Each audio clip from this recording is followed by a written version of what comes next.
Mimi kwa majina naitwa Ahmed Wako Habi. Nimesimama hapa mbele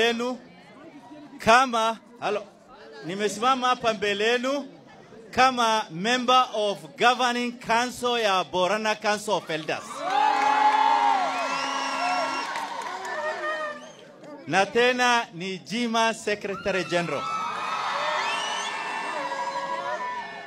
Asanteni sana. Nimewasalimia sana. Kwanza nimewashukuru sana vile mmefika hapa. Watu wa Isiolo ni watu wale wanapenda amani. Mnapenda amani? Mnapenda amani?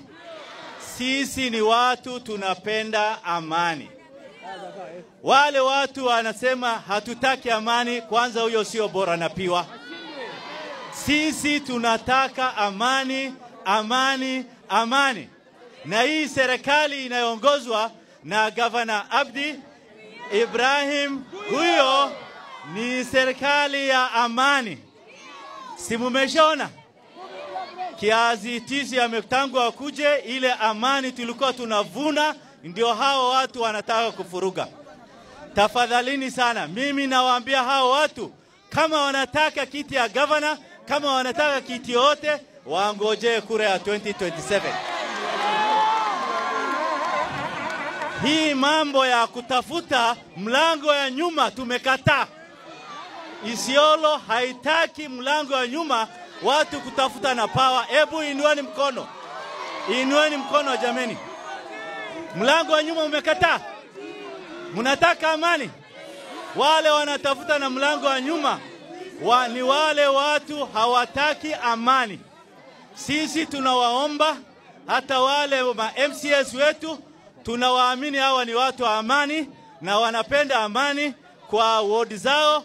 Tafadhalini tunawaambia hawa kama wananchi wa Isiolo warudi salama hapa, tujadiliane, wakae, waendeshe kazi yao ile wananchi wametuma hawa. Wananchi hawajatuma hawa kwenda kufuruga amani ya Isiolo. Sisi tunapenda amani. Na tunapenda amani. Na ninarudia kwa sababu yenu. Si mnapenda amani? Tuwaombe ma MCS yetu message kutoka ward yote inasema tunataka amani, wawache hiyo maneno. Kwa hivyo mimi sina mengi, yale mimi nataka kuzungumza ni mambo ya amani. Kama hakuna amani, hakuna maendeleo, hakuna kiti yote inaweza endelea.